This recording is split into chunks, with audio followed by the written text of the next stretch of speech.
Hello বন্ধুরা, আজকে আবার একটা ভিডিও নিয়ে হাজির হয়েছি। তো আজকে আমি করছি সাউথ ইন্ডিয়ান একটা খাবার, যেটার নাম মশলা ধোসা। সাধারণত আমরা এটা বাড়ি থেকে যখন বাইরে কোথাও ঘুরতে টুরতে বা বাইরে গেলে এই মশলা ধোসা খেয়ে থাকি। খেতে কিন্তু খুবই ভালো লাগে। তো এটা কীভাবে বাড়িতে সহজে তৈরি করে নিয়েছে সেটাই দেখেছি, খুব সহজ পদ্ধতি। আর আপনারাও ধোসাটা কীভাবে পারফেক্টভাবে করে নিতে পারবেন সেটাই এই ভিডিওতে আমি শেয়ার করেছি। তো ভিডিওটা দেখে নিয়ে যাক।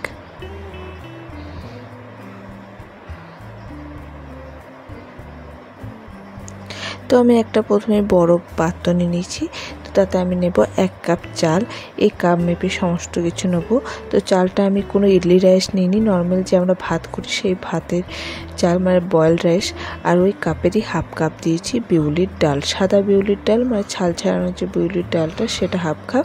আর 1 টিস্পুনের মতন মেথি দিয়ে এটাকে খুব ভালো করে ধুয়ে 6 ঘন্টার মতন এটাকে আমি জলে ভিজিয়ে রেখে দেবো।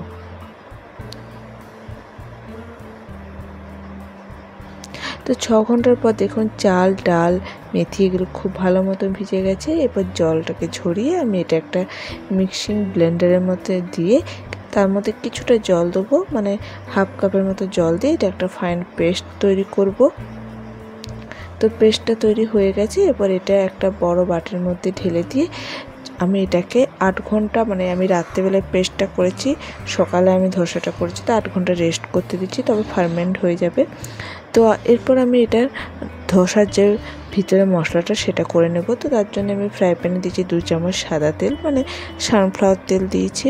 আর দেবো তাতে হাফ টিস্পুনের মতন মানে কালো সর্ষে, দেবো 1 টিস্পুনের মতন দেবো বিউলির ডাল, আর দেবো কয়েকটা কারি পাতা দিয়ে এটাকে 1 মিনিটের মতন একটু ভেজে নেব।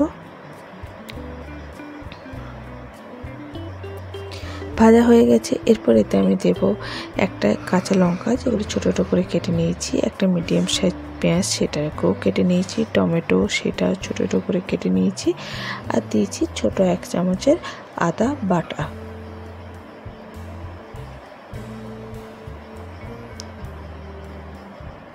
এরপর কিছু গুঁড়ো মশলা দেবো, আর দেবো 1 পিঞ্চের মতন একটু হিং,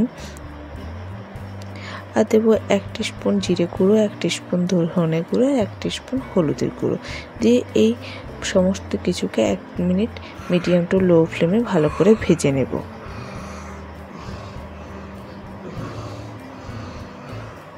দেখুন ভাজা হয়ে গেছে সমস্ত কিছু। এরপর এতে আমি দিয়ে দেবো আগের থেকে সেদ্ধ করে রাখা আলু। তো আমি এরকম সাইজের আলু 4টে নিয়েছি, যেটা একটু গ্রেট করে দিয়ে দেবো। তাহলে কি হবে, এগুলো সমস্ত কিছু ভালো করে মেশানো সুবিধা হবে। আর যদি আমি ভেঙে ভেঙে দিই তাহলে মেশাতে একটু কষ্ট হবে, মানে আলুগুলোকে ভালো করে ম্যাশ করতে। সেই জন্য এইভাবে গ্রেট করে দিয়ে দিবেন, দেখবে খুব তাড়াতাড়ি ভালো করে মিশে যাবে সমস্ত কিছু।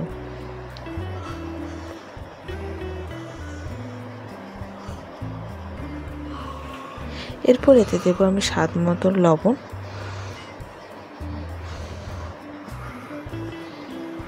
আর দেবো কিছুটা ধনে পাতার কুচি দিয়ে ভালো করে মিশিয়ে নেব।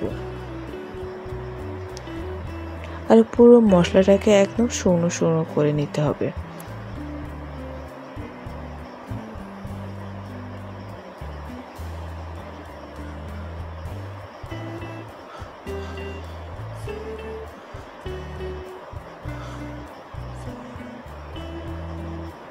তো মশলাটা দেখতে পাচ্ছেন হয়ে গেছে, ফ্রাই প্যান থেকে ছেড়ে যাচ্ছে, মানে মশলাটা একেবারে রেডি। এটা এরপর আমি গ্যাস অফ করে দেব। তো অন্যদিকে 8 ঘন্টা হয়ে গেছে। তো দেখুন কত সুন্দর ফার্মেন্ট হয়েছে। তো এটাকে আমি এরপর একটা হাতার সাহায্যে ভালো করে মিশিয়ে নেব। তো ধোসা ব্যাটারটা না হবে খুব পাতলা, না হবে খুব ঘন।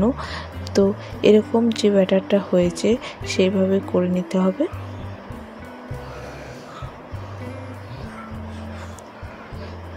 এরপর এতে আমি দেবো 1 টিস্পুনের মতো লবণ দিয়ে ভালো করে আরেকবার মিশিয়ে নেব।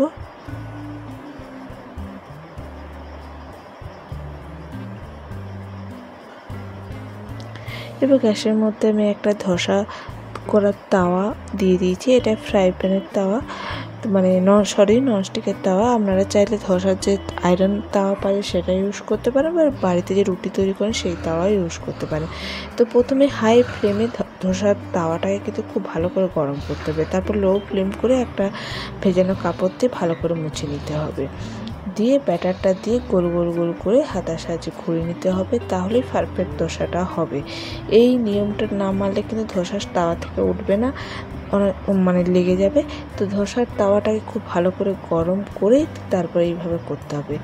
এরপর দেখুন ধোসাটা গোল করে ঘুরিয়ে নিয়েছি, আর নিচেটা লাল লাল দেখা যাচ্ছে। এরপর উপর থেকে আমি কিছুটা অয়েল মানে তেল ছড়িয়ে দেবো, মানে এটা সাদা তেল দিয়েছি, দিয়ে মধ্যেখানে যে মশলাটা করেছি আলুর, সেই মশলাটা দিয়ে দেবো।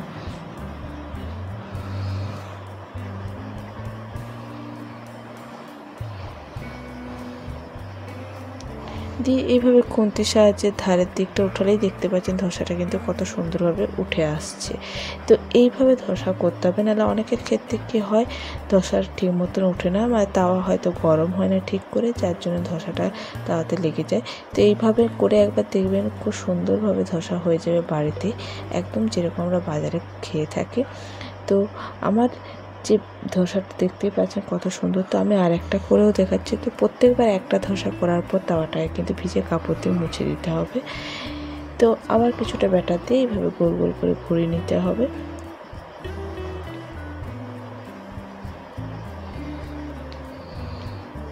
তো যতক্ষণ না ধোসার নিচটা লাল দেখা যাচ্ছে ততক্ষণ কিন্তু তেল দিয়ে যাবে না, দিয়ে তেল দিয়ে মশলা দিয়ে ধোসাটাকে পাল্টে দিতে হবে, তাহলেই আমাদের ধোসা রেডি। তো আমার এই ভিডিওটা আজ কেমন লাগলো অবশ্যই কমেন্টস করে জানাতে ভুলবেন না। ভিডিও ভালো লাগলে লাইক, শেয়ার এবং সাবস্ক্রাইব করতেও ভুলবেন না। তো নমস্কার।